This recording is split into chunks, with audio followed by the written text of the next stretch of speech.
Bueno, pues bienvenidas, bienvenidos. Muchas gracias por estar acá. Estamos muy contentos hoy de tener al doctor Guillermo Hurtado, que nos visita desde el Instituto de Investigaciones Filosóficas de la UNAM.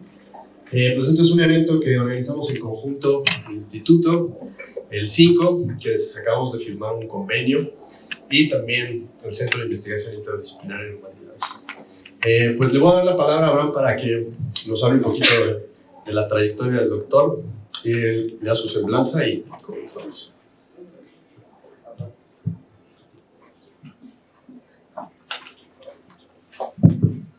Bueno, muchas gracias a todos por estar acá. Da mucho gusto tener este espacio hoy para poder recibir a Guillermo. Voy a leer un poco de la semblanza de él, pero no sé si sea mejor la parte más informal. Supongo que es mejor. Supongo que yo imagino, ¿no?, que Guillermo no se acuerda, pero yo me acuerdo de la primera interacción que tuve con él. Que fue cuando yo entré al instituto como estudiante asociado y estaba luchando por tener una tarjeta de estacionamiento que me habían negado. No se acuerda, yo sé que puede ser inventado. Y bueno, estaba intentando decir, ¿no?, encontrar, y me dijeron, no, ya mi tarjeta, ¿no? Entonces dije, bueno, voy a hablar con el director. Entonces, bueno, fui con Guillermo y le dije, bueno, soy alumno asociado, y me dijeron, bueno, alumno asociado está bien. Ya se movieron las cosas para que pudiera tener mi tarjeta de estacionamiento, que guardé como 15 años hasta que cambiaron el dispositivo y ya no pude volver a entrar con mi tarjeta que abría esa puerta. Bueno, pero para mí es muy significativo, dentro de muchas otras cosas más, después de que serán cerca entre 15 a 20 años de eso, poder volver a estar en otro espacio académico, ¿no?, desde otras situaciones, y poder también invitar a Guillermo y al doctor Hurtado, ¿no?, en ambas versiones a platicar de su libro. Y pues es el trabajo de Guillermo en relación a la filosofía mexicana, y también desde el enfoque analítico para mí ha sido un lugar muy útil desde donde pensar la filosofía, que trata también sobre nosotros y desde nuestras categorías. Entonces estoy muy contento que Guillermo haya tenido también la oportunidad de viajar de allá de las tierras de Coyoacán hasta Cuernavaca, ¿no?, que me parece que es entre Fez, ¿cómo le dicen? Entre Fez Pedregal y aquí Cuernavaca haya un vínculo. Voy a leer rápidamente la semblanza del doctor Hurtado, que es la parte más académica, pero que también es bueno para que veamos parte del trabajo que ha hecho y desde dónde viene. Nació en la Ciudad de México el 27 de octubre del 62, entonces es escorpión, si no me equivoco. Licenciado en Filosofía por la UNAM y Bachelor en Filosofía y Doctor of Philosophy por la Universidad de Oxford. Ha sido investigador del Instituto de Investigaciones Filosóficas de la UNAM desde el 91, y en la actualidad es investigador titular C, PRI-D y SNI-3. Fue el director del instituto del 2004 al 2018. Ya ha impartido clases en la UNAM, la Universidad de Buenos Aires, la Universidad Hebrea de Jerusalén, así como en otras instituciones de educación superior. Y en 2002 creó la carrera de Filosofía en la Universidad Autónoma de la Ciudad de México. Guillermo ha sido parte, me parece también constitutiva de mucha de la lucha en filosofía por mantenerse, existir y expandirse. En el 2009 fundó el Observatorio Filosófico de México, que en el mismo año logró que el gobierno restituyera la enseñanza disciplinaria de la filosofía en el nivel medio superior, y que en 2019 consiguió que la educación filosófica se incluyera en el artículo 3º de la Constitución como un derecho de los mexicanos. Es el autor de 8 libros de autoría individual, entre ellos que vamos a estar comentando hoy, La biografía de la verdad, nuestra genealogía de la verdad desde la antiverdad, 20 antologías y más de 100 artículos académicos, y tiene una columna en La Razón donde ha publicado más de 1000 artículos. Entonces no queda más que agradecerles a ustedes por su tiempo, porque estamos de alguna manera también cerrando un ciclo y celebrando nuestra área, y agradecerle a Guillermo por estar aquí.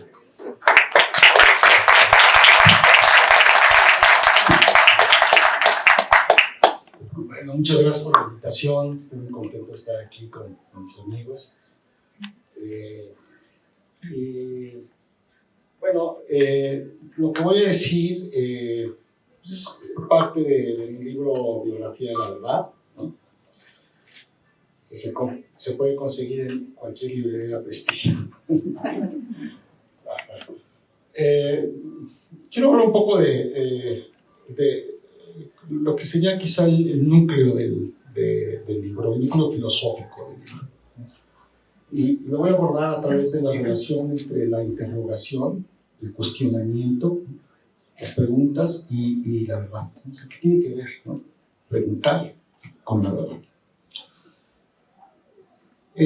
Normalmente en filosofía, sobre todo en filosofía analítica, cuando nosotros queremos abordar un concepto, lo que se busca hacer es hacer una definición de ese concepto y en torno a la definición construir una teoría. Eso se ha hecho con conceptos como verdad, justicia, significado, bien, etc. Y es la manera en la que yo abordé el tema de la verdad durante mucho tiempo. El tema de la verdad lo empecé a trabajar desde que estaba en la licenciatura. Fue mi primer tema de investigación en el instituto cuando de investigaciones filosóficas, cuando entré como estudiante asociado de licenciatura. Y el tema me fue acompañando, hasta que un día, en 2015, de repente tuve una idea, no era más que eso, una pequeña idea, en donde de repente pensé, bueno, quizás con el tema de la verdad, en vez de preguntarnos qué es la verdad, convendría más preguntarnos para qué sirve la verdad. En vez de qué es la verdad, para qué sirve. Inmediatamente después dije, bueno, pues eso es el pragmatismo, ¿no? O sea, lo que el pragmatismo hace es decirnos que en vez de analizar un concepto, ¿no? De tratar de desgranarlo, ¿no? De encontrar sus elementos constitutivos, lo que tenemos que hacer es entender cómo funciona ese concepto y de qué nos sirve, ¿no? O sea, para qué nos sirve. Pero, si bien yo había estudiado la tradición pragmatista ya durante mucho tiempo, no me gustaba, por lo menos en las versiones más tradicionales del pragmatismo, que se siguiera insistiendo en definir la verdad de alguna manera. Entonces, por ejemplo, cuando uno piensa, ¿cuál es la definición pragmatista de verdad? Y dices, pues tienes que recordar lo que dijo William James, que la verdad es aquello que resulta útil, ¿no? Pues no, y entonces lo que empecé a pensar es que habría que buscar una aproximación diferente. En vez de querer definir a la verdad, luego construir una teoría acerca de la verdad que tomara como núcleo esa definición, lo que empecé a buscar fue una aproximación filosófica distinta. Lo cual no es fácil, porque muchas veces, si tú dices, estoy trabajando sobre tal o cual otro concepto, ¿no? Sobre el significado, la verdad, el conocimiento, y te preguntan, sí, bueno, entonces, ¿qué entiendes por esto? O sea, ¿cómo lo explicas? Y empiezas a hablar y te interrumpen y dicen, no, espérate, pero ¿cómo defines conocimiento? ¿Cómo defines, verdad? Es que no tengo una definición. Entonces, ¿sabes qué? No, pues regrésate a tu casa, regresa al primer año de la licenciatura y tienes que aprender que para poder hacer filosofía, por ejemplo, de la verdad, o del significado, o del conocimiento, tienes que tener una definición. No, ¿por qué? No. La teoría de la correspondencia, que es una teoría que se remonta por lo menos hasta la época de Aristóteles, ¿no? Es una teoría que se ha defendido, formulado y reformulado de muchas maneras. La teoría de correspondencia lo que nos dice es que la verdad consiste en decir de las cosas, en decir que las cosas son como realmente son. Es un poco, detrás de esto está el principio realista, ¿no? Luego le llamo la intuición aristotélica, de que la verdad tiene que ver con la relación entre el lenguaje y el mundo. Esta es una idea central, ¿no? Muy importante.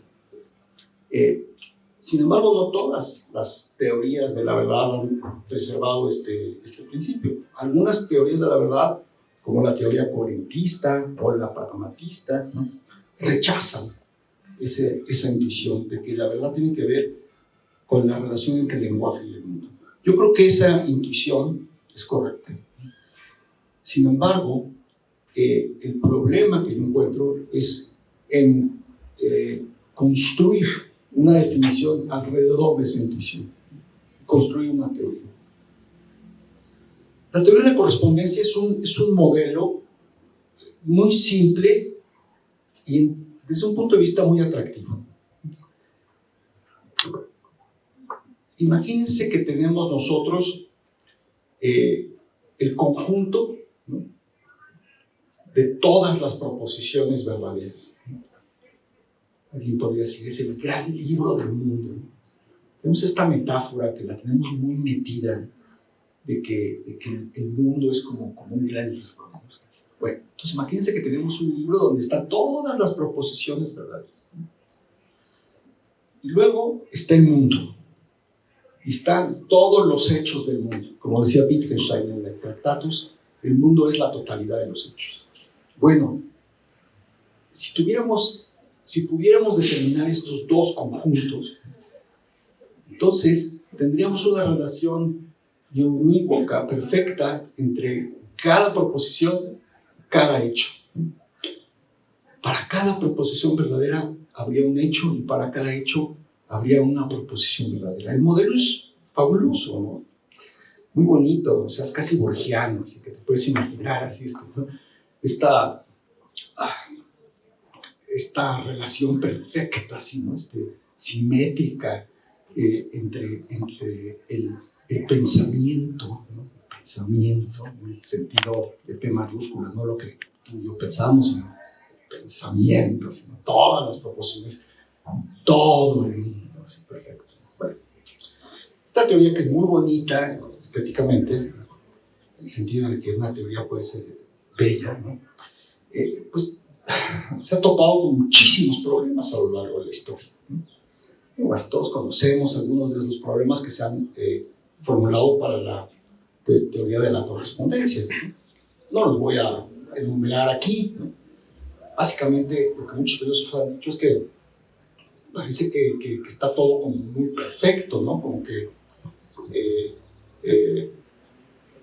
tenemos esta concepción del mundo, ¿no?, de hechos, una concepción como estática, perfectamente delimitada, pero que parece hecha casi para poder defender la teoría de la correspondencia, ¿no? O sea, parecería como si el mundo que estamos imaginando, pues lo estamos imaginando precisamente para que funcione la teoría de la correspondencia, ¿no? Entonces hay muchas veces que dicen, bueno, hay proposiciones que parece que no tienen correlatos en el mundo, las proposiciones negativas, sucesos, proposiciones sobre el futuro, ¿no? Porque claro, ¿no? Entonces esto es atemporal, ¿no? Están todos los hechos pasados, presentes y futuros, ¿no? O sea, está todo ahí, así, todo presente, así, ¿no? Es la visión, como le llaman algunos, la visión de Dios, ¿no? Es como si Dios diera un pasito atrás, ¿no?, y viera toda la realidad por completo. Y entonces, claro, ¿no? O sea, la teoría de la correspondencia un poco aspira a tener esa visión de Dios, lo cual está muy bien, ¿no? Porque si vamos a aspirar a algo, pues aspirar a ser Dios, yo creo que es recomendable, ¿no?, en algún sentido, pero no funciona. Entonces aparece en el escenario una figura genial, ¿no? A mí me parece genial, que es Alfred Tarski, un lógico polaco, que después de la guerra, bueno, antes de la guerra más bien, se va a vivir a Estados Unidos y formula lo que se llama la teoría semántica de la verdad.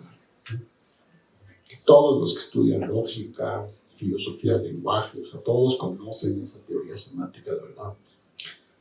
Y es que es otra teoría realmente, a mi modo de ver, bellísima, ¿no? O sea, es un modelo tan bien hecho, tan perfecto. Es todavía más bonita si la vemos con la simbología polaca. Ustedes saben que la simbología lógica polaca no es la misma que usamos normalmente, ¿no?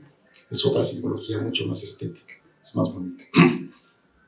Si nunca han visto simbología lógica polaca, les recomiendo que busquen ahí. Es como el equivalente a escribir en manuscrita en vez de escribir en manuscrita. Bueno, lo que hace Tarski es ofrecer una teoría en el sentido pleno de la palabra.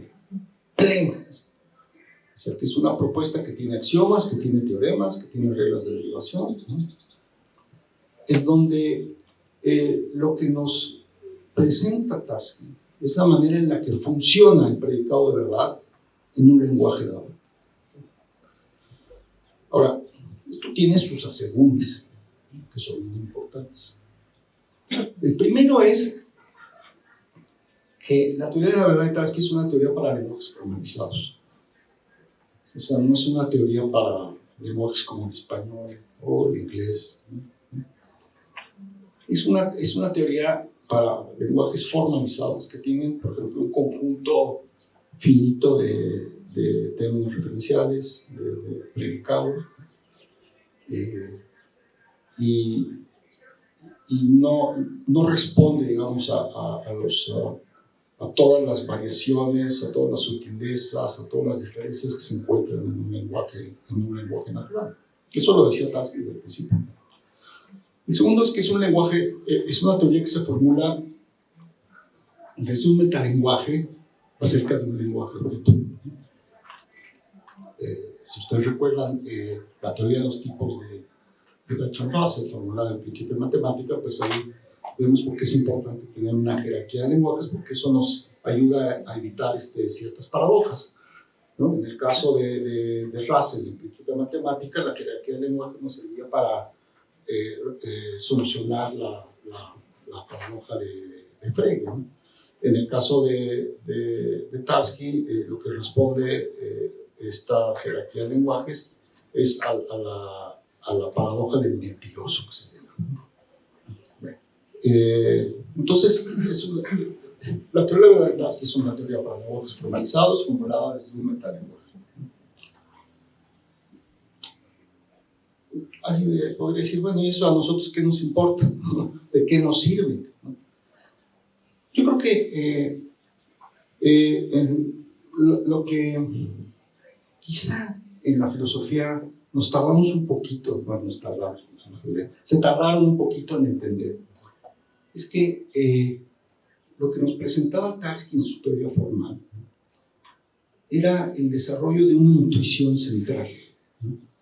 Que uno podría decir que debe funcionar en cualquier lenguaje que tenga el predicado de verdad. Ahora, para brincar de esa conclusión respecto a los lenguajes que estudiaba Tarski al lenguaje en general, pues tenemos que dar un salto por ahí, ¿no?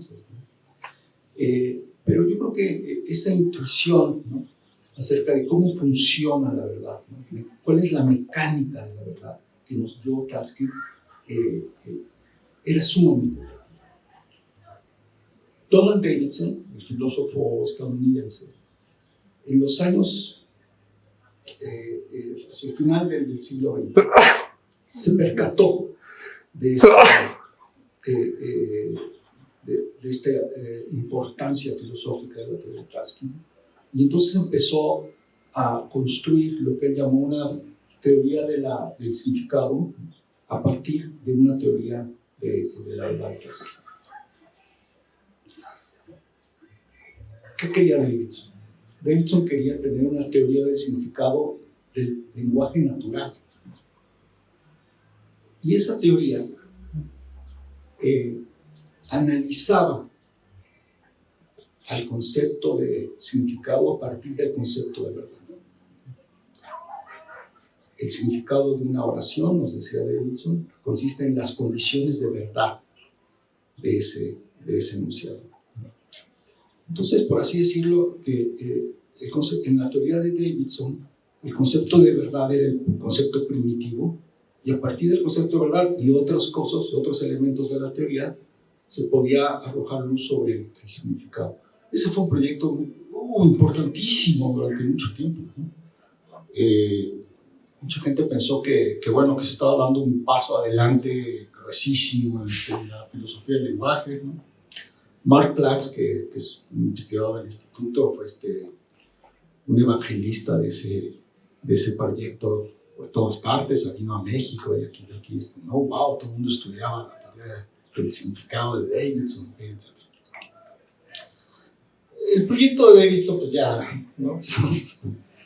Hoy en día ya nadie lo sigue, ¿no? Podemos decir que se vino abajo. Pero las reflexiones sobre el concepto de verdad que surgieron dentro del proyecto de Diccionario sí tuvieron un efecto todavía hasta nuestros días. Y de aquí podemos rastrear una corriente filosófica dentro de la analítica acerca de la verdad, que se conoce como la teoría deflacionista de la verdad. La teoría deflacionista. La teoría deflacionista toma la teoría de Tarski y lo que nos dice es que no hay nada más que podamos decir sobre la verdad que lo que dice la teoría de Tarski.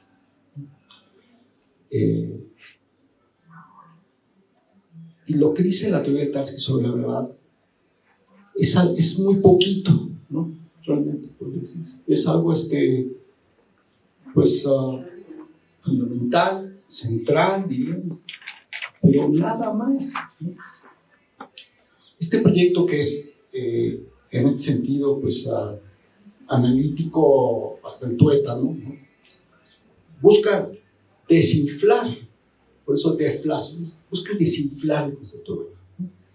Entonces, estos filósofos dicen, a lo largo de la historia de la filosofía, la verdad la hemos inflado, un globo así gigantesco, ¿no? Y todo eso pues es puro gas, ¿no? Es confusión. Vamos a desinflar esto, ¿no? El concepto de verdad, ¿no? Toda no sé cuántos miles de años de tradición filosófica, ¿verdad? Vamos a desinflarlo, vamos a quedarnos con el núcleo del concepto. Y ese núcleo es la teoría de la definición, es la teoría de la verdad. ¿Y cuál es la idea central, ¿no? La idea más de fondo de la teoría de la verdad se expresa con la siguiente forma, que es lo que en inglés le llaman la convención T, o truth, pero nosotros deberíamos poner la convención V, que es lo siguiente. Si tú tienes una oración en español como la nieve es blanca, si tú dices de esa oración que esa oración es verdadera, eso equivale, o sea, le pones sí, solo sí, la nieve es blanca.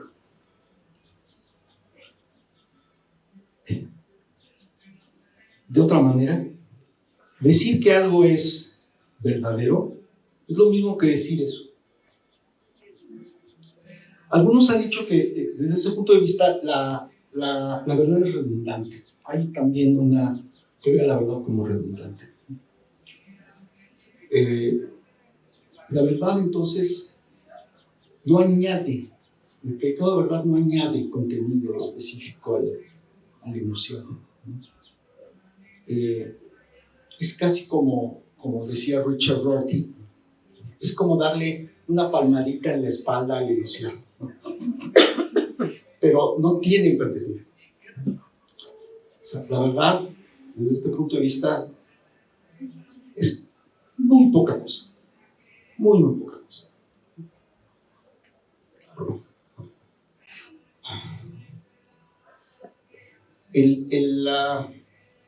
El ideal filosófico, entonces, en este caso, no es el de seguir tratando de construir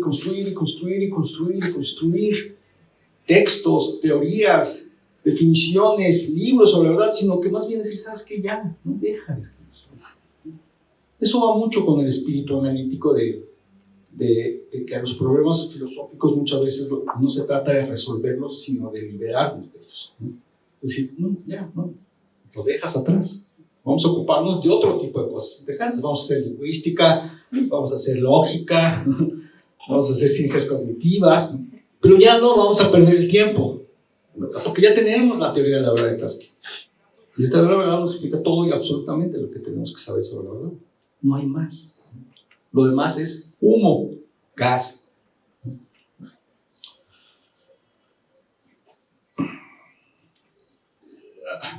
Todo esto que les he contado a mí me resulta muy insatisfactorio.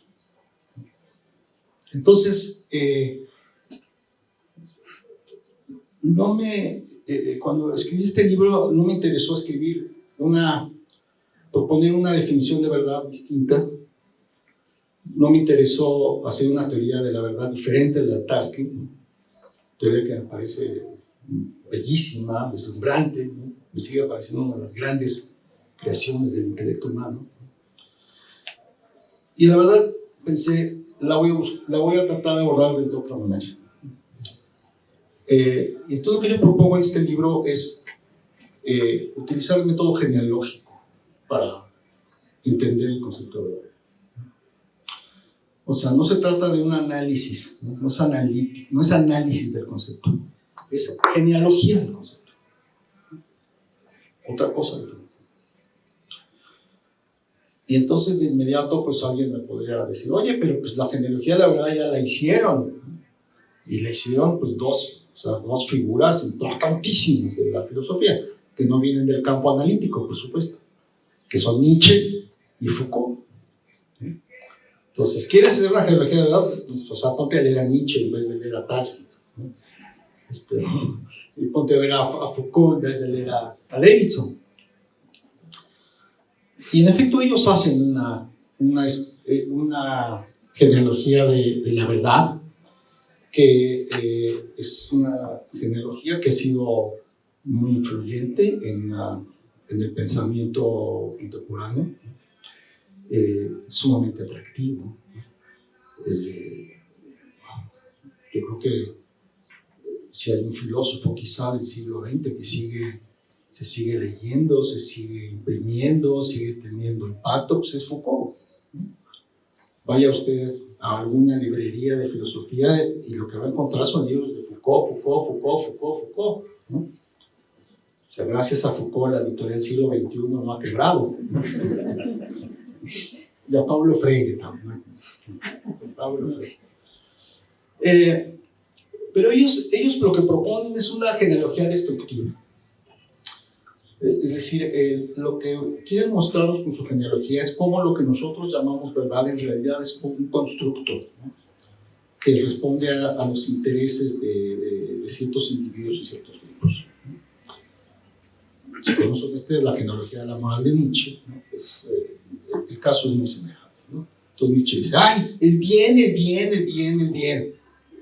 Se llenan la boca con la palabra bien, pero ¿quiénes son los que se llenan la boca con la palabra bien? Son los que te quieren engañar, los que te quieren mentir, los que te van a violentar todos. Y lo mismo con la verdad. La verdad, dice Nietzsche, pero ¿quiénes son esos que hablan de la verdad? ¿Quiénes son esos que quieren sentir los dueños de la verdad? Los profesores, los sacerdotes, ¿no? Los políticos. Ellos son los que están hablando de la verdad y de la verdad y la verdad, pero en realidad no, la verdad es una manera en la que ellos lo que quieren es dominar, tener poder sobre nosotros. No hay verdad, diría Nietzsche, no hay verdad. Lo que hay es una herramienta que utilizan los grupos de poder para descartar, para refutar, ¿no? Para dominar. Claro, porque cuando hablas de la verdad, también hablas de la falsedad. Entonces, los dueños de la verdad son los que dicen que es verdadero y que es falso, y los que condenan a los que supuestamente dicen falsedades, pues al ostracismo, ¿no? Incluso a veces a la hoguera. No es esa la genealogía de la verdad que yo propongo en mi libro, es una genealogía positiva. Y aquí el autor que a mí me abrió todo un horizonte es Bernard Williams. Bernard Williams, el filósofo inglés, que su último libro, escribió antes de morir, en inglés se llama Truth and Truthfulness, verdad y veracidad, verosimilitud. Lo que Williams hace es rehacer el método genealógico, no para atacar el concepto de verdad, sino al revés, para fortalecerlo. Una genealogía no tiene que ser destructiva, puede ser constructiva. Y eso es lo que a mí me pareció que Williams, en ese libro, y específicamente con el concepto de verdad, lo hacer de una manera muy interesante. Mi genealogía de la verdad le debe mucho a la genealogía de Williams, pero no es igual. Se distingue en varios aspectos. Y uno de ellos es que se plantea como una genealogía negativa. ¿Qué consiste esto de una genealogía negativa? Bueno, primero, ¿qué es el método negativo en filosofía? El método negativo en filosofía lo que te dice es que para entender un concepto que nosotros tradicionalmente consideramos como positivo, lo que tenemos que hacer es entender el espacio, ¿no?, que lo rodea de lo que no es ese concepto. En la filosofía occidental, pues el método negativo se usó mucho en la teología negativa. Entonces, por ejemplo, el maestro Eckhart decía, bueno, pues ¿qué podemos decir nosotros sobre Dios? ¿Qué cosas positivas podemos decir sobre Dios si nosotros somos criaturas? Dios está por encima de nosotros y todos nuestros conceptos positivos pues, los usamos para lo que nos rodea, pero nos faltan palabras para hablar de Dios. No tenemos conceptos para poder hablar de Dios. Entonces, para poder hablar de Dios, lo que tenemos que hacer es entender cómo Dios no es ni esto, ni esto, ni esto, ni esto. Ese es el método de la teología negativa, que se puede utilizar también para otros conceptos, no solo el de Dios.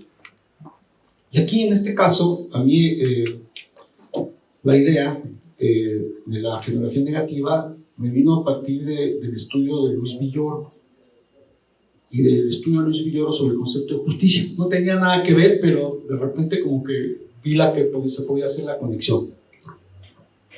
Villoro, hacia el final de su vida, hizo una teoría negativa de la justicia. Villoro decía, a ver, estos filósofos como Rawls y como Habermas, que nos quieren decir qué es la justicia, nos la quieren definir, y luego ya después de eso, ya que tenemos la idea de qué es la justicia, entonces ya entendemos la injusticia, están mal. El camino debe ser el contrario. Tenemos que entender primero la injusticia, examinar primero la injusticia, y entonces ya podemos acceder a la justicia. Y Villoro decía, piensen ustedes, o sea, en realidad en países como México, de lo que estamos rodeados es de injusticia por todos lados. Entonces hay que hacer como un desglose, como un estudio de la injusticia para poder entonces comprender qué entendemos por justicia.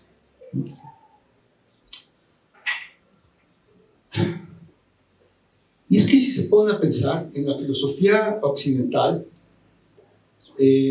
nosotros normalmente estudiamos primero el concepto positivo y después los conceptos negativos.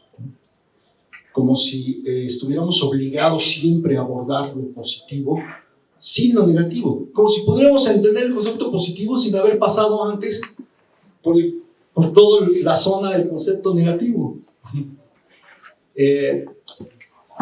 Eso, claro, tiene una larga historia. Y quizá lo podríamos, trazar una línea, quizás hasta Parménides.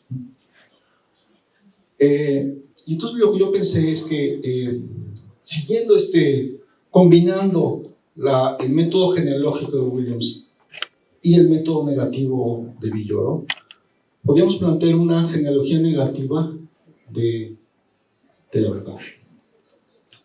De inmediato, uno se da cuenta cómo el método negativo es importante en la verdad.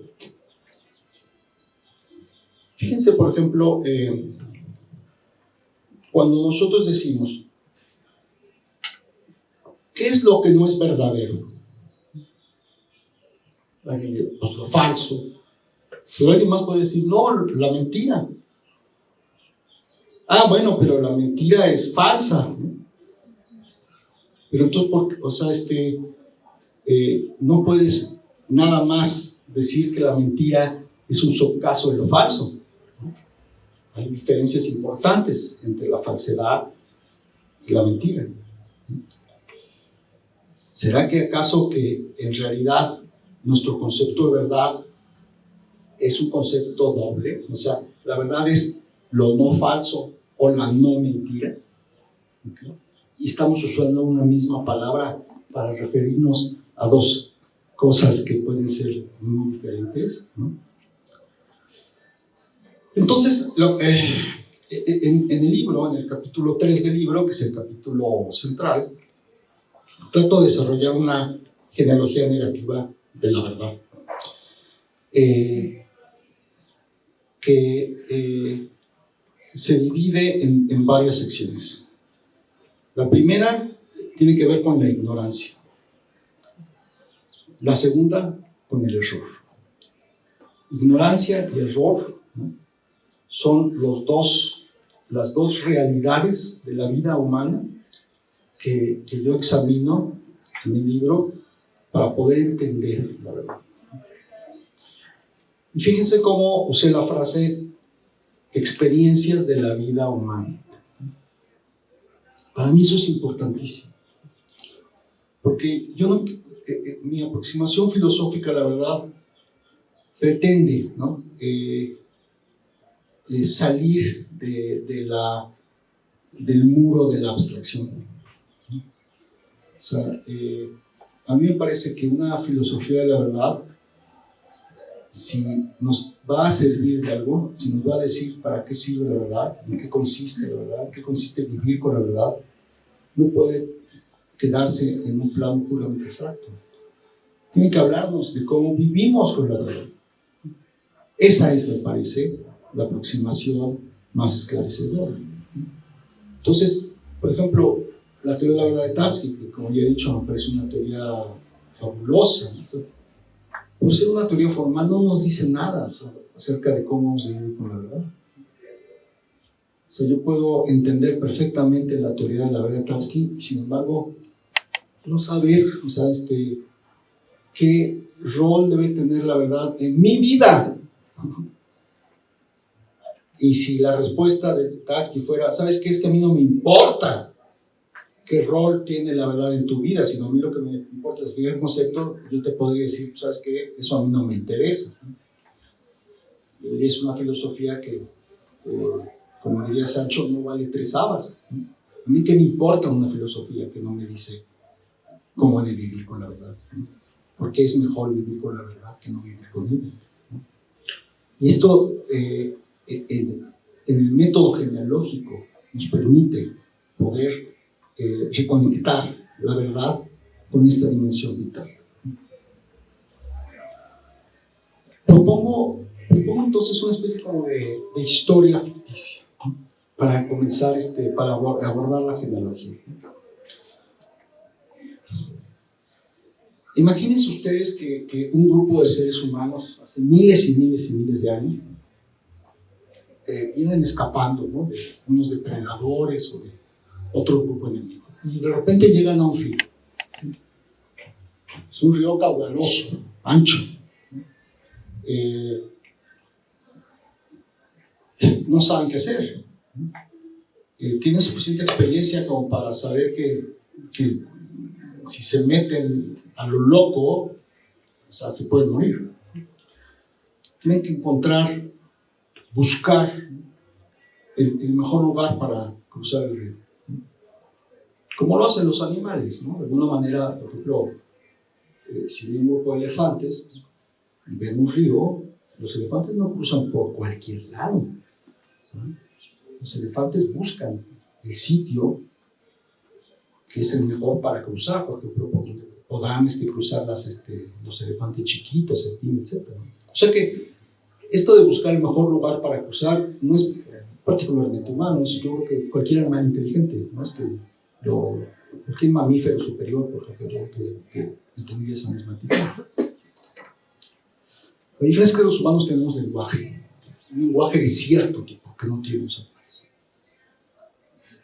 Y entonces en este lenguaje se plantea la pregunta: ¿cuál es el mejor lugar para cruzar? se hace la pregunta. Es una pregunta que está ahí, dentro de la colectividad.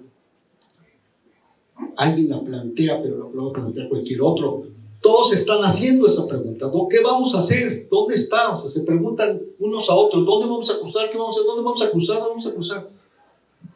Y aquí empiezan a salir respuestas a la pregunta. Mira, por ahí se ve que está. No, mira, ahí hay como unas piedras. Empiezan a surgir respuestas. Alguien toma la decisión o varios toman la decisión, aquí no importa tanto, pero ante la pregunta, ¿okay?, y ante las respuestas, se toma una decisión. Se elige una respuesta.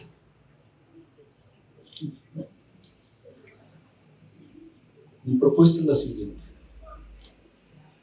Una oración es verdadera, ¿okay?, cuando es la mejor respuesta a una pregunta.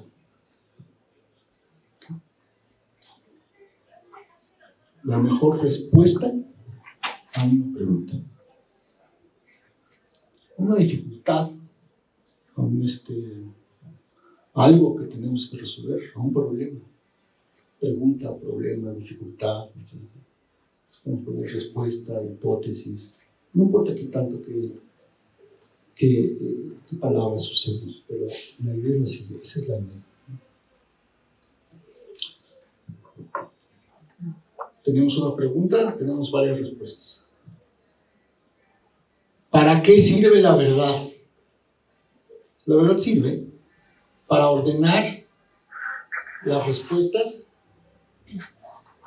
en dos conjuntos: las falsas y las verdaderas. A veces solo hay una verdadera. O sea, es un conjunto de un solo integral. La verdad es el criterio que utilizamos para distinguir unas respuestas de otras respuestas. Las respuestas buenas y las respuestas malas. Las respuestas buenas son las verdaderas. Fíjese que cómo se mantiene cierta conexión medio pragmatista entre lo bueno y lo verdadero. ¿Okay? Sin embargo, lo que yo diría es que la respuesta es buena, ¿okay?, porque en los hechos, ¿no?, nos sirvió para poder cruzar el río. O sea, porque respondió a una realidad del mundo. ¿Okay? O sea, la verdad no se restringe a lo bueno, sino a la comprensión de lo bueno dentro de una esfera más amplia, que es la de la relación entre el lenguaje y el mundo, entre seres humanos y el mundo.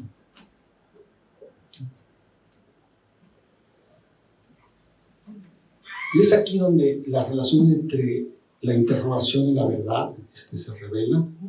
Y esta relación de interrogación y verdad, ya con esto ya iré como llegando hacia el final de la conferencia, creo que nos dice mucho sobre la verdad, que no está presente en la teoría de la correspondencia y que tampoco está presente en la teoría deflacionista. Es más, lo voy a poner de la siguiente manera. Los errores de la teoría de la correspondencia y de la teoría deflacionista son el resultado de no tomar en cuenta esta relación entre la verdad y la interrogación. Cuando nosotros destacamos esta relación entre la interrogación y la verdad, entonces muchos de los problemas de la teoría de la correspondencia y de la teoría deflacionista los podemos hacer de nuevo, se resuelven. Y esto podría plantearse de la siguiente manera.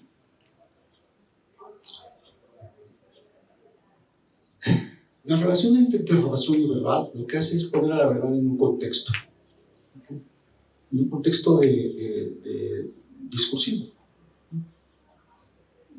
en una práctica, la práctica de la interrogación, que es una práctica social. Es una práctica social. Nosotros, cuando, o sea, bueno, no sé, solo en las novelas los personajes se hacen preguntas a sí mismos. Normalmente no nos hacemos a nosotros mismos, nos hacemos preguntas a los demás. Y muchas veces tiene que ver con problemas que enfrentamos en la vida. Bueno, ligar la verdad con el acto de interrogación, con la práctica de interrogación, es poner a la verdad en este contexto social. ¿Qué es lo que no hacen las teorías de la correspondencia? Lo que no hacen las teorías la teoría de Tarski. Es decir, lo que estas teorías han querido hacer es querer explicar qué es la verdad solamente tomando en cuenta a una proposición y a un hecho, por ejemplo. Pero todo el contexto se lo saltan. ¿Okay? El colmo de esto es aquellas teorías que piensan que hay proposiciones, es decir, entidades abstractas flotando ahí, no sé dónde, que son verdaderas o falsas, aunque nosotros no lo sepamos. Dicen, no, sí hay proposiciones en un reino abstracto, así como platónico, y esas proposiciones son verdaderas o falsas, aunque tú no sepas si son verdaderas o falsas.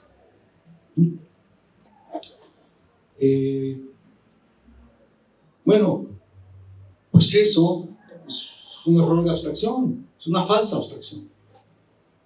No tiene sentido decir de una proposición que es verdadera o falsa, a menos que esa proposición no esté dentro de un contexto de interrogación, dentro de un contexto social. Hurtado, entonces tú lo que estás diciendo es que hay proposiciones que son verdaderas o falsas y otras que no son ni verdaderas ni falsas. Sí. O sea, hay contenidos posibles, imaginables, pero es que no tiene mucho sentido decir que son verdaderas o falsas. Porque lo que le da sentido a la verdad y a la falsedad es el contexto de interrogación previa. Eso es lo que realmente nos permite decir con sentido que son verdaderas o que son falsas. Es lo que nos permite entender de verdad por qué decir de una proposición que es verdadera o falsa es importante. O para ponerlo de otra manera, es lo que nos permite entender para qué sirve la verdad. Bueno, pero entonces aquí, en un libro hay muchas oraciones, ¿no? Que nadie se ha preguntado si son verdaderas o falsas. Bueno, ok. Ahí tengo que, como siempre, las tesis las tienes que ir debilitando con eso. Ok, pero aunque en este momento nadie se esté planteando una pregunta acerca de eso, hubo algunas preguntas previas, ¿no? O sea, hay un contexto, ¿no?, en el que puedes imaginar que hubo una interrogación al respecto. Lo que sí es, por ejemplo, como el caso tan mentado ese del mono que le pega a la máquina de escribir y que sale una oración, ¿no? Pues eso no es ni verdadero ni falso. Aunque nosotros encontráramos esa frase escrita ahí en una choza de la selva, no es, es algo que no cumple con las condiciones que nosotros esperamos de lo que es verdadero y falso. O sea, que es algo que surge en este contexto social. Entonces, la verdad, también, entendida así, se entiende más como un proceso que como una propiedad. O más bien, es una propiedad procesual. O sea, que está dentro de un contexto de uso, un contexto social, un contexto humano. Lo que nos importa entonces para entender filosóficamente la verdad es entender ese contexto. Y eso significa, por ejemplo, que No podemos entender la verdad si no sabemos qué es la vida humana, si no entendemos qué es, o sea, en qué consiste la manera en que los seres humanos actúan, piensan, se relacionan con el mundo. Una filosofía de la verdad que pretenda hacerse por fuera de un estudio del humano es una filosofía de la verdad abstracta, que cae en los problemas que hemos visto. La verdad es algo que tiene que ver con nuestras prácticas, como todos los conceptos, como el significado, como el conocimiento, como la creencia, como la justicia. Pero la verdad, ¿no?, nos ha parecido siempre como un concepto que está como tan por encima de todo lo demás, ¿no?, que nos hemos olvidado de eso tan obvio, ¿no?, que no podemos saber ni decir qué es la verdad y qué es la falsedad si no conocemos el rol que juegan dentro de la vida humana, es decir, dentro de la vida social humana, porque no hay más vida que la vida social para los seres humanos. Vean el caso del deflacionismo. El deflacionismo lo que nos dice es lo siguiente: decir de una oración que es verdadera es simplemente decir que lo que esa afirmación dice del mundo es como es el mundo, y nada más, ¿no? La nieve es blanca, es verdadera, sí, solo sí la nieve es blanca, y ya. Esto lo que está olvidando, lo que no está tomando en cuenta, es que aunque el ejemplo que se da para defender la teoría deflacionista, que es el de la nieve blanca, es un ejemplo que nos parece muy obvio, ¿no? El que nosotros digamos de un enunciado que es verdadero importa en circunstancias, ¿no? Importa en circunstancias. O sea, decir de un enunciado que es verdadero no es nada más repetir, ¿no?, es hacer una lista gigantesca de oraciones de este tipo, de las llamadas cláusulas, oraciones, ¿no?, sino que es algo que tiene un sentido, ¿no? Pongo aquí el ejemplo de la novela de García Márquez,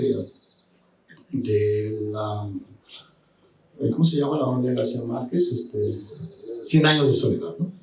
Entonces ya ven que ahí en Macondo pues no conocían el hielo, ¿no? ¿Cómo que es el hielo, no? Entonces llegan los gitanos y traen el hielo, ¿no? Y es una gran sorpresa, ¿no? Está frío y está duro. Bueno, algo mismo podría decir sobre la nieve, ¿no? Si los habitantes de Macondo, o si un habitante de Macondo fuera ¿no?, a la cordillera y viera la nieve, podría llegar y decir: la nieve es blanca, es verdadero. ¿Cómo? Si es verdad que la nieve es blanca, sí es verdad que la nieve es blanca, es blanquísima, yo la vi, la toqué, no tiene, o sea, nada, es lo más blanco que te puedes imaginar, es tan blanco, más blanca que la leche. ¡Wow! Si nosotros vemos el pecado de verdad simplemente como un pegote que se le pone a las proposiciones para que cumplan con ciertas características puramente semánticas o puramente como ontológicas, como lo pone la teoría de correspondencia, entonces, pues, ¿cómo no vamos a llegar a la conclusión de que el pecado de verdad es redundante o está inflado? Y ya con esto voy a acabar.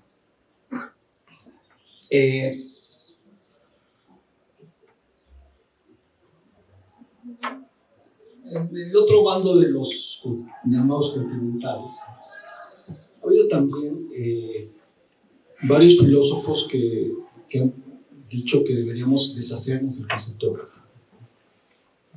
Gianni Vattimo tiene un libro que se llama Adiós a la verdad. Adiós a la verdad. Vamos a decirle adiós a la verdad. Y aquí es muy curioso cómo analíticos y continentales casi coinciden. Porque los deflacionistas analíticos dicen: la verdad, sí, es poquita cosa. Y estos posmodernos del siglo pasado, porque hoy en día creo que ya eso ya no existe, o sea, estamos en otra época, dirían: la verdad no es nada, Entonces, entre la verdad es nada y que la verdad es muy poquita cosa, pues estamos como agarrados por una pinza. Y aquí yo creo que no podemos darnos el lujo de decir ni que la verdad es poca cosa, ni que la verdad es nada. La verdad, creo yo, es un concepto central de nuestro esquema conceptual.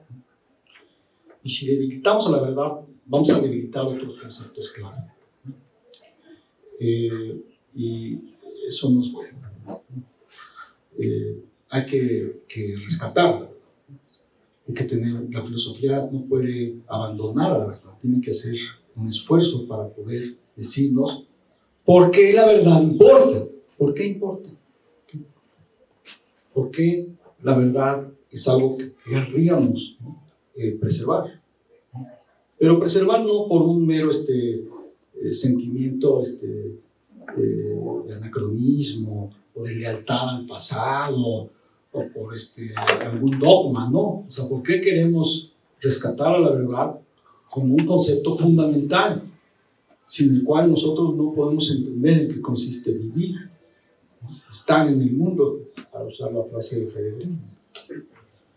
Y ese es el propósito de este libro. El propósito de este libro es tratar de darnos una manera diferente de entender el concepto de verdad para poder responder a la gran interrogante que tenemos los seres humanos: ¿cuál es el sentido de nuestra existencia? ¿Cuál es el valor de nuestra existencia? O sea, rescatar el concepto de verdad nos sirve para poder responder a estos grandes interrogantes, ¿no? Y sobre todo también, además, para entender qué es el ser humano. En un mundo como el de hoy, en el que la pregunta de qué es el ser humano cada vez nos resulta más difícil de poder responder, por todas las razones que ustedes saben, inteligencia artificial, bla, bla, bla, bla. Entonces, en ese sentido, este libro es una defensa del concepto de verdad y de una tradición, de una forma de entender el mundo y de una forma de entender el lugar del ser humano en el mundo que bueno, pues algunos dirán que ya está pasada, ¿no? Que ya no tiene ningún sentido en la realidad actual, puede ser, ¿no? Pero, en fin, ese fue el propósito del libro que bueno, que sé que algunos de ustedes lo han consultado, lo han visto aquí, y bueno, pues eso quería contarles. Y yo creo que ya con esto aquí doy por concluida mi participación. Gracias.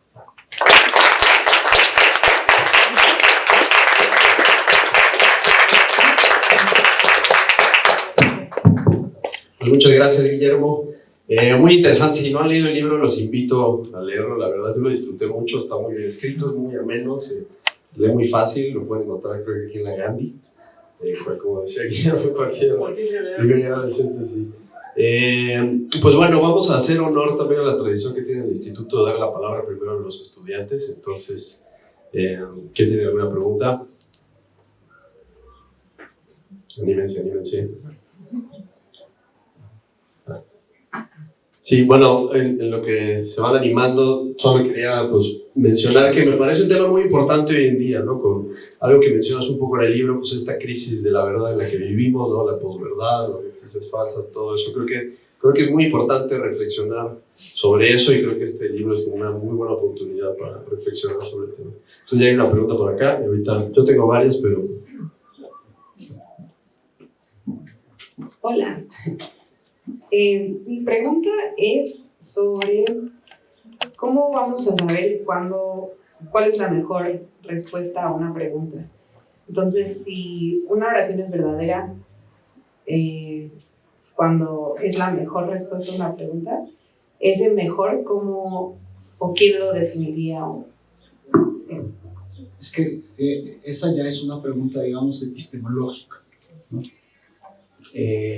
Y hay muchos criterios, va a depender del tipo de pregunta, de las circunstancias en las que nos encontremos.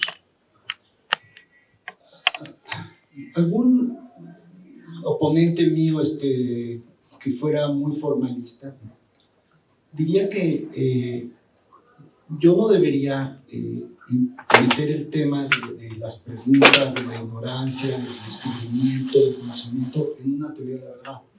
Me puede decir, tú estás cometiendo un error como epistemológico o psicologista, o no estás tomando la verdad tal cual, ¿no? Como lo hace la teoría de Tarski. En la teoría de Tarski no hay nada al respecto, o sea, no hay ningún aspecto que tenga que ver con cómo conocemos la verdad, ¿no? Yo creo que eso está mal. O sea, yo creo que para poder entender qué es la verdad, tenemos que entender cómo se usa la verdad en contextos en los que nos importa la pregunta de cómo sabemos cuando algo es verdadero. Ahora, pero el que nosotros nos preguntemos sobre si algo es verdadero o no, ¿okay? Es una pregunta que tiene que ver con lo que conocemos y cómo lo conocemos.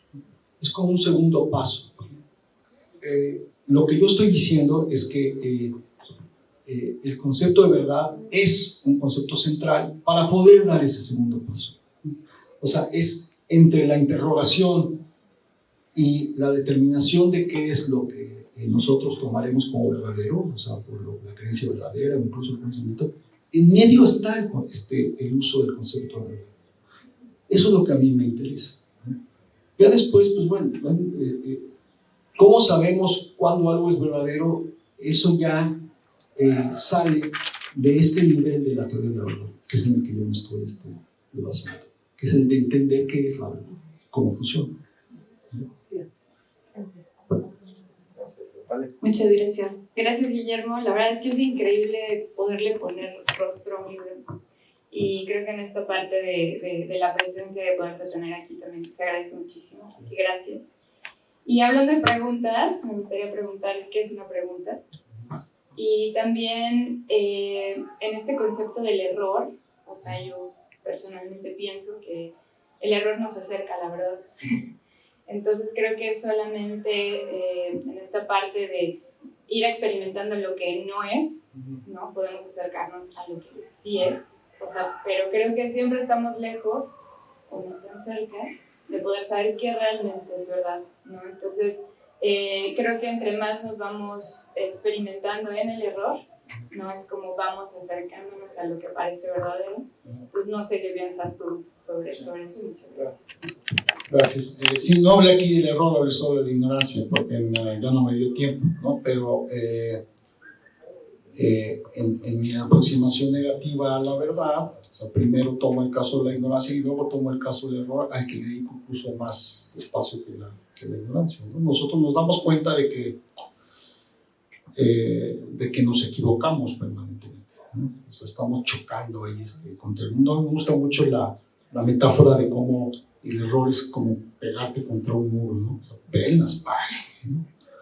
¿No? Y entonces, no, pues no es por acá, ¿no? O sea, tengo que buscar, ¿no? Entonces yo por eso hablo como que hay como puertas, el mundo nos da puertas. Y por eso uso otra metáfora de la verdad como una llave, ¿no? Una verdad es como una llave que te permite abrir una puerta, ¿no? Y sí, en efecto, el error es muy importante, ¿no? Para poder entender la verdad, ¿no? Y bueno, esto no es muchos filósofos han expresado esto a lo largo de la historia, es una cosa ¿no? como muy común. Hegel, por ejemplo, uno de ellos. Por cierto, no dije que esta relación entre interrogación y verdad ha sido defendida por otros filósofos, poquitos por algunos. Y me di cuenta ya cuando se me ocurrió a mí la idea, estaba feliz. Y luego me puse a averiguar que ya 2 personas lo habían dicho. Pero bueno, no hay nada nuevo bajo el sol. Uno de ellos es un filósofo inglés medio idealista, Collingwood. Y el otro es Gadamer. Pero luego ya buscando, vi que hay algo parecido ahí también en Sartre, por ejemplo, y incluso de Eduardo Nicol, filósofo español del exilio, que también tiene ahí algunas cosas que tienen que ver con esto. Entonces, pues bueno, es esta idea así de la relación entre preguntar, ¿no? y la verdad. Bueno, tú hiciste una pregunta muy difícil, ¿qué es la interrogación? A decir verdad, yo eso aquí lo pasé muy rápido, ¿no? Hay toda una filosofía de la interrogación, ¿no? Hay distintas modalidades de la interrogación, y eso pues no, yo no lo traté, yo realmente usé un concepto de interrogación muy general, ¿no? Pero por supuesto, si esto avanzara, yo tendría que hacer, o alguien más tendría que hacer un examen ¿no? Más detallado, ¿no? De qué tipo de preguntas, qué tipo de interrogaciones son las que tienen que ver con la verdad y cuáles no, de qué manera, con qué tipo de verdades, ¿no? Una intuición que yo tengo es que muchas veces cuando pensamos sobre el lenguaje, pensamos como si pudiera haber un lenguaje que fuera solo en modo indicativo. ¿Se acuerdan cuando esta idea del libro del mundo, ¿no? Entonces tienes todas las proposiciones verdaderas y todos los hechos del mundo. Y ya, es todo lo que hay por decir, ¿no? Pero son todas proposiciones en indicativo. Entonces, ahí está como, no sé si llamarla intuición, quizá más bien como una especie como de prejuicio, de que el corazón del lenguaje está en el modo indicativo, que puede haber un lenguaje que sea solo indicativo, y que el modo interrogativo es como secundario, ¿no? Si mi intuición es correcta, es algo totalmente diferente. No podemos entender plenamente el modo indicativo sin el modo interrogativo, porque una de las características centrales del modo indicativo es que sus enunciados son o verdaderos o falsos. Pero si una condición necesaria de que los enunciados en modo indicativo sean verdaderos o falsos es que existan interrogaciones previas, entonces parecería que no es concebible un lenguaje que no tenga un modo interrogativo, que no tenga el modo interrogativo. El modo interrogativo es esencial al lenguaje. Yo no planteo esta hipótesis así tal cual en el libro, la sugiero, pero me parece que se podría hacer algo interesante. Pero esto más bien como quizá para lingüistas o algo por el estilo, ¿no? Antropólogos, ¿no? De cómo el modo interrogativo es un modo fundamental, ¿no? Para poder entender la realidad del lenguaje humano.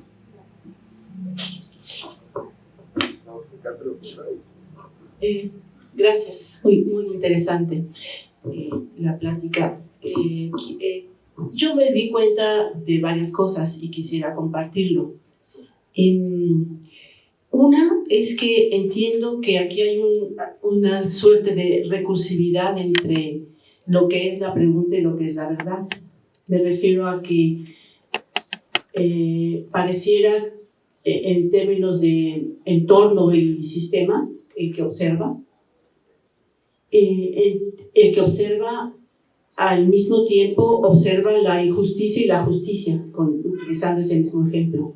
Entiendo que al observar la justicia requiere saber qué es la injusticia y viceversa, por eso digo que es recursiva. Una sin la otra no existe, ¿verdad? Estaría yo en la primera, digamos, mis hallazgos, así como te pasa a ti cuando es que yo pensé que eso era verdad, que eso era original de mí, no original, sino era mi descubrimiento cuando otros han descubierto lo que han descubierto. Yo estoy ahí intentando decirlo y voy a completar las otras para acabar de decir qué es lo que he entendido. Entendí también que el ligar la verdad con el acto de interrogación es un proceso en activo. Es decir, en esa interacción con la cosa, con la verdad, con la interrogación, con la pregunta, yo construyo como quien pregunta, quien observa el asunto que está sucediendo ahí, como una affordance, es decir, un espacio en donde parecería que mi interrogación tiene que estar adecuada a una posible respuesta y viceversa. Entonces, la verdad, entiendo por estas razones, es contingente y está en función de lo que se interroga en ese contexto. Por lo tanto, la verdad es precaria y él actúa con interrogación contingente en ese contexto. Totalmente de acuerdo. Sí, de hecho, esto de que la verdad es contingente y precaria, pues sí, una cosa que tenemos que tragarnos, ¿no? Realmente, ¿no? Porque la verdad es precaria. ¿Por qué? Porque la circunstancia ¿no? En la que se plantea es siempre contingente, ¿no? Y es una cosa que yo desarrollo en mi libro respecto a la genealogía, ¿no? O sea, una teoría genealógica parte del hecho de que el fenómeno de la verdad es un fenómeno contingente. ¿Sí? Por eso hay que cuidar la verdad, precisamente. Muy amable.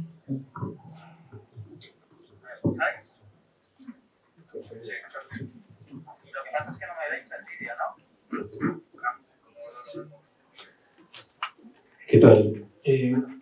Yo tengo una pregunta que parece un poco obvia a la luz de lo que he expuesto, pero desde la perspectiva del libro, ¿cuál sería la relación entre creencia y verdad?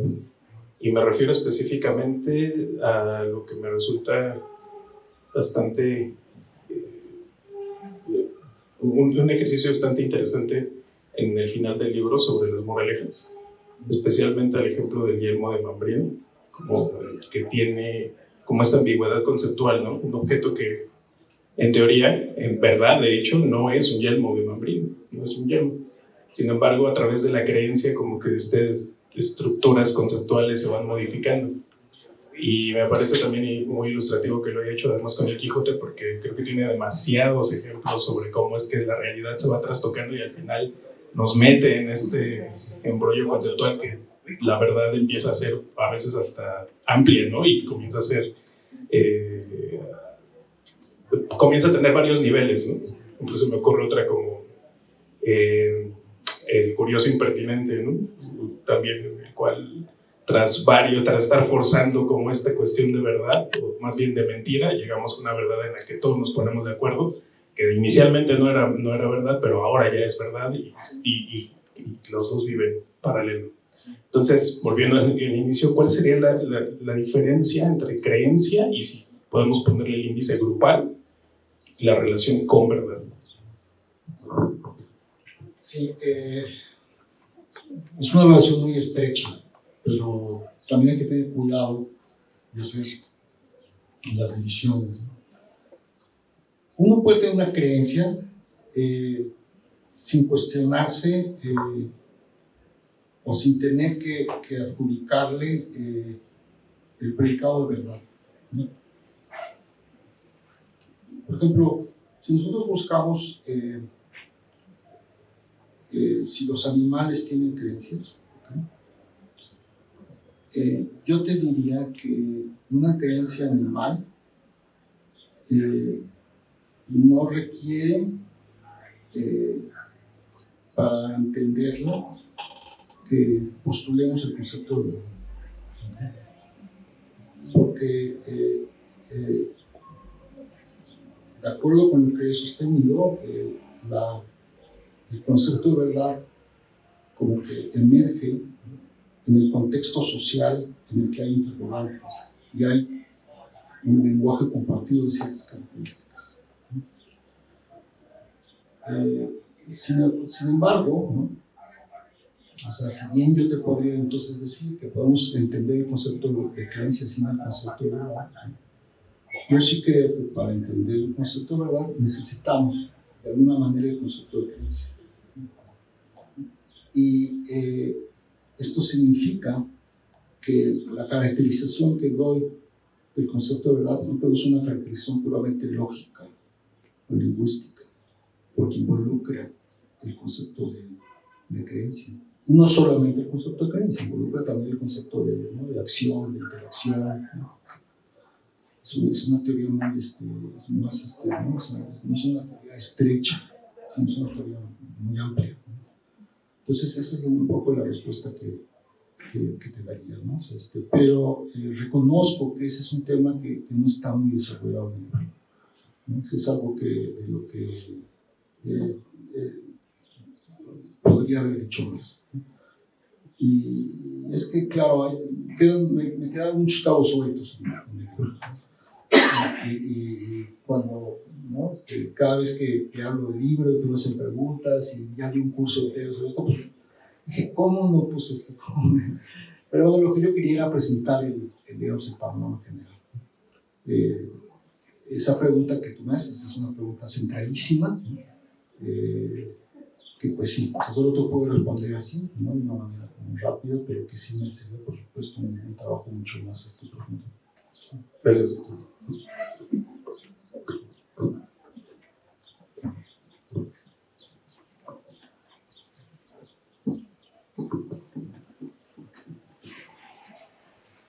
Hola, ¿qué tal? Buenos días. Antes que nada, muchas gracias por esta exposición. Y bueno, al inicio de la plática, usted refería esta relación que hay entre el lenguaje y el mundo, esta relación que se va a encontrar.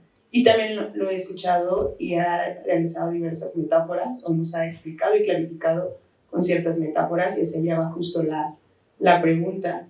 Es desde el lenguaje, ¿cuál sería esta relación? O si hay alguna relación entre la metáfora y la verdad, para acercarnos a ella, buscarla, clarificarla. Si es que hay alguna relación, o sea, como parte de esta relación lenguaje y mundo, para la metáfora, para la verdad.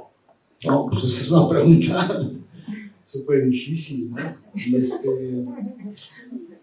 Fíjate que, mira, la verdad es que no lo pensé mucho en este libro, ¿no? Pero el año pasado leí un libro estupendo de un colega chileno que se llama Eduardo Fermandoa. Si te interesa el tema de la metáfora, vamos a se llama 8 ensayos sobre la verdad, sobre la metáfora, ¿no? Y él trabaja ahí muy fuerte sobre el tema de la verdad metafórica. Lo aborda desde distintas perspectivas y yo creo que bueno, que en ese sentido yo sí me inclinaría por aceptar algún tipo de verdad metafórica, o sea que algunas metáforas son verdaderas, pero claro, ahí la manera es cómo entendemos esa verdad metafórica, cómo la distinguimos de la verdad de un enunciado declarativo normal. Y la verdad eso a mí no me queda todavía muy claro, ¿no? Pero yo sí, el uso de la metáfora en la filosofía para mí es muy importante. Sobre todo cuando estamos haciendo filosofía de estos conceptos tan clave, tan básicos como el de verdad, o como el de ser. Si tenemos esta idea de que para entender un concepto tenemos que definirlo, y definirlo significa analizarlo, es decir, partirlo, entonces en algunos conceptos eso funciona bien. Pero hay conceptos que son tan básicos, que están tan en la base, ¿no?, de nuestro esquema conceptual, que si tú tratas de partirlo, no puedes, ¿no? Ya no encuentras cómo partirlo. Algunos han llamado estos conceptos primitivos. Por ejemplo, la verdad, ha habido gente que dice, no, la verdad es que ya la verdad no lo puedes analizar más, es un concepto primitivo.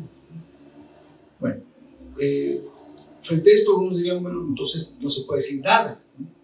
Y la verdad no se puede decir nada porque es primitivo. Pero claro, si para decir algo de un concepto la única manera es desgranarlo, entonces sí, no, quizá no puedes decir mucho de la verdad.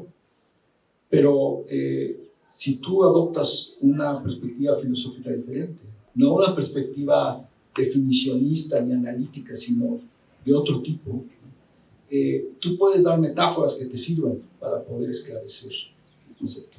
Es más, no te queda más que usar metáforas para poder esclarecer el concepto. Y entonces, claro, aquí la objeción inmediata es, ay, pero es que usar metáforas es hacer mal la filosofía. Porque la buena filosofía no usa una sola metáfora, es científica, ¿no? bueno, los que conocen algo de la ciencia, saben que está repleta de metáforas. Todas las ciencias naturales, sociales, todas, están repletas de metáforas. Y luego los analíticos así más famosos que supuestamente no usan metáforas como Wittgenstein o Quine, también usan muchísimas metáforas. Entonces, ese personaje molesto que te dice, ay, no debes usar metáforas porque entonces tu filosofía no es científica, no. Vete a dar un paseo, ¿no? A veces no nos queda de que usar metáforas. Bueno, pues sí. Claro, tienen que ser buenas metáforas. Porque la diferencia entre una buena y una mala metáfora sí existe. Eso. Gracias.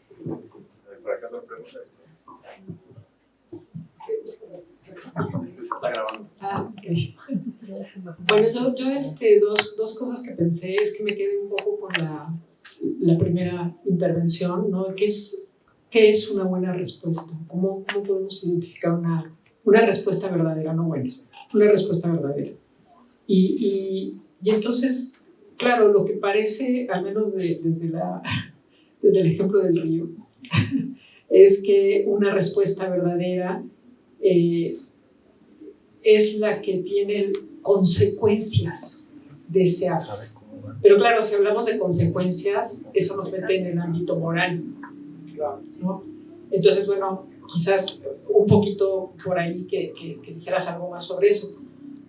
Pero lo otro que quería decir, yo que siempre estoy visibilizando a las filósofas, y sobre todo porque acá muchas intervenciones han sido de mujeres, lo cual me tiene feliz, pero es también recordar que sobre la genealogía negativa de la justicia, antes que Villoro lo hizo Judith Shklar.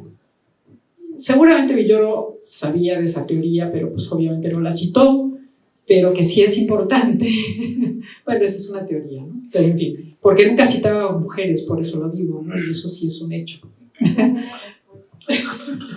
Pero bueno, hablando sobre, si a alguien le interesa buscar algo más sobre la teoría de la justicia, en filosofía yo creo que es importante tener presente a Judith Shklar, que fue quien dijo que desde Aristóteles teníamos esta equivocación de pensar en la injusticia como una excepción, y que lo que es la excepción es la justicia y no la injusticia. Entonces yo creo que es importante, bueno, hacer esa visibilización de una mujer en filosofía, que lo dijo antes que yo.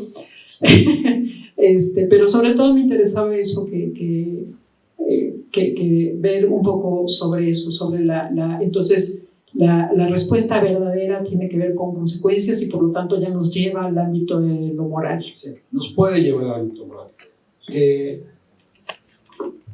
Cuando yo estudié lógica y vimos las tablas de verdad, decían, bueno, este es un valor de verdad.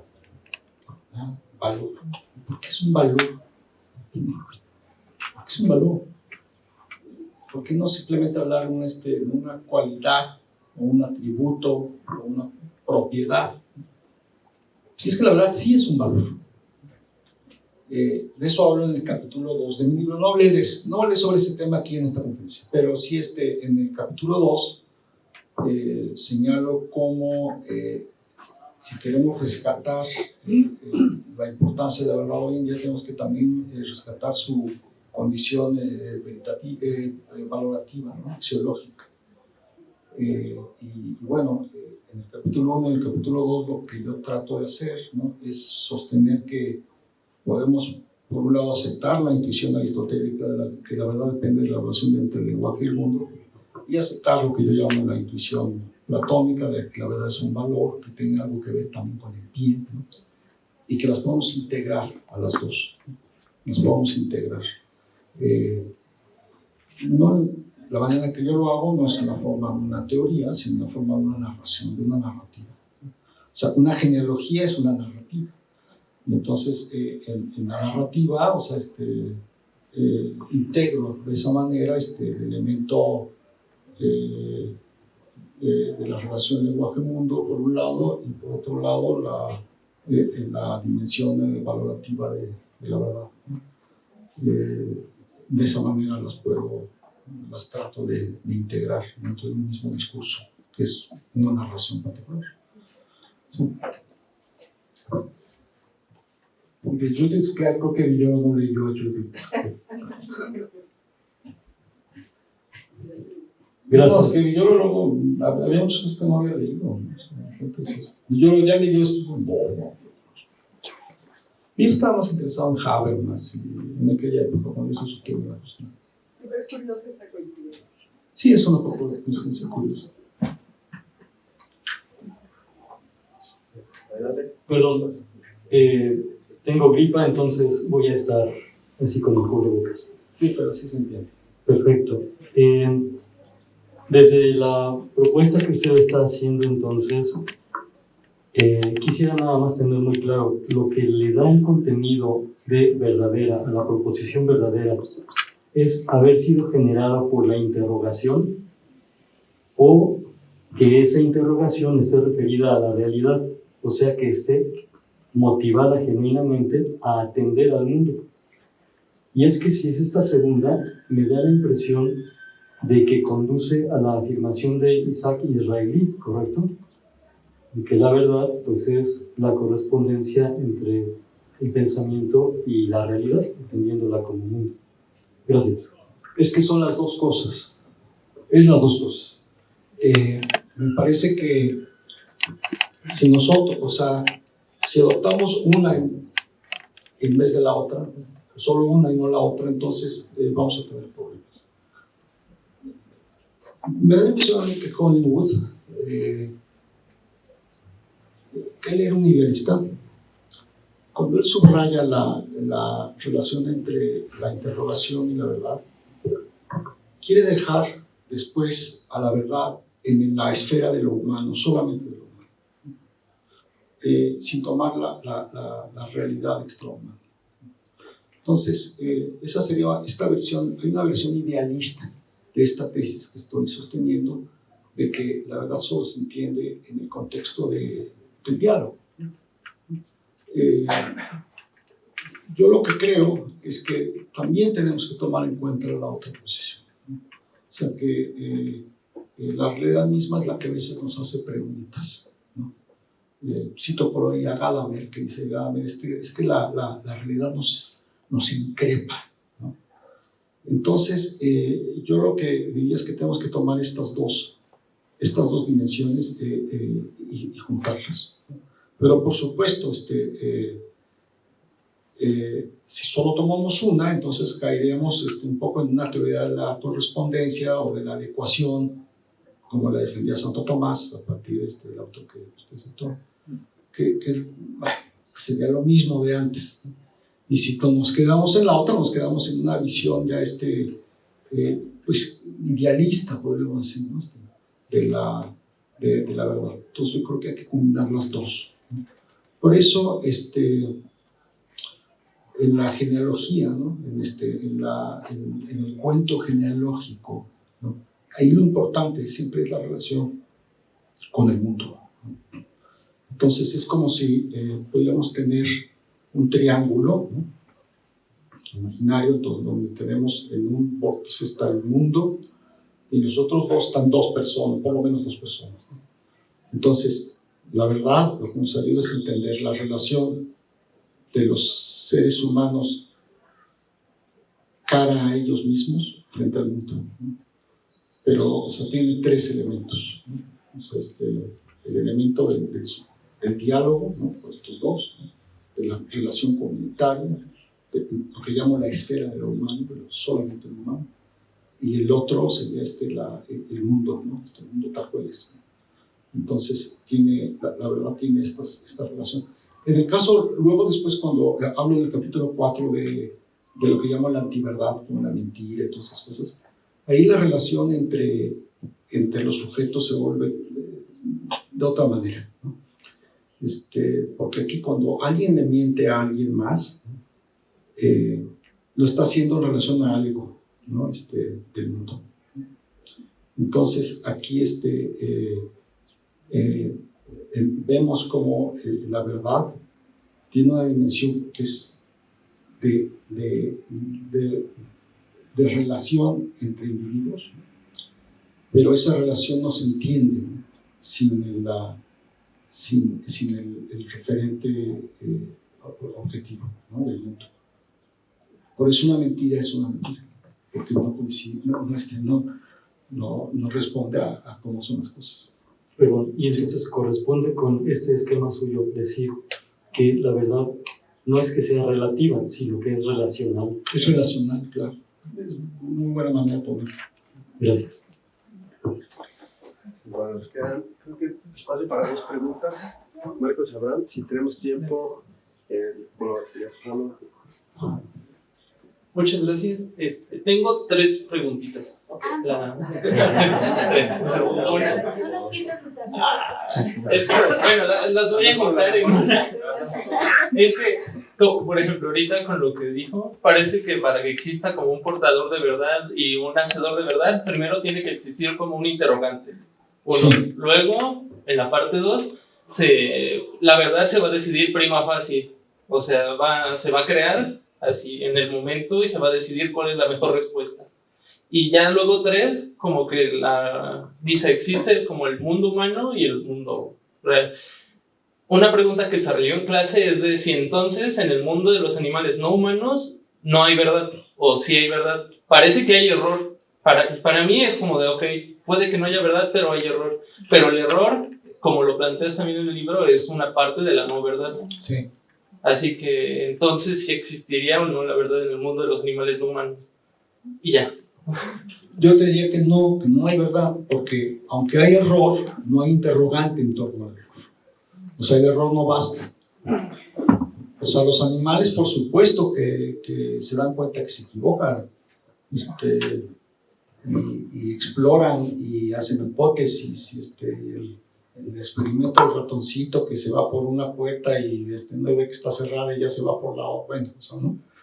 Que tiene el silogismo disyuntivo, ¿no? El ratoncito que tiene claro que sí, pero lo que falta ahí es el acto de interrogar entre ellos.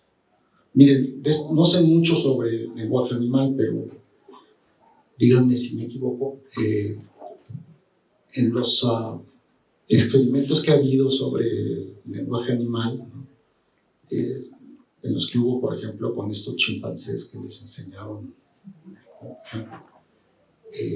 no hacían preguntas los animales,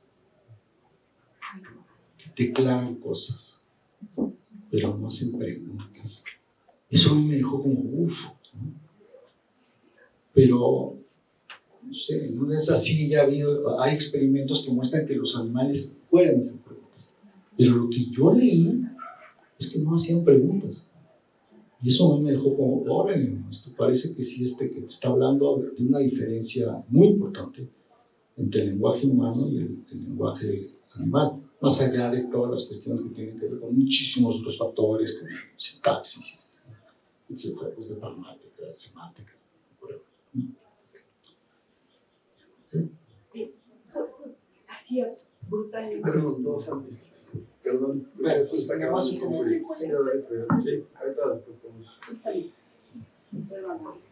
Hola, gracias Guillermo por tu charla y por compartir nuestro trabajo. A mí me gusta mucho este énfasis que haces sobre la importancia del contexto, ¿no? Que sabemos que es fundamental y es algo con lo que yo coincido. Y en ese sentido, cuando tomas realmente en serio esa idea de que el contexto tiene este papel fundamental, pues creo que es inevitable preguntarte por qué seguimos como en esta misma narrativa, precisamente, en esta genealogía de seguir absolutizando a la verdad, ¿no? Entonces, ¿a qué me refiero? A que si el contexto juega un papel clave, entonces podríamos decir que las verdades siempre son situadas, ¿no?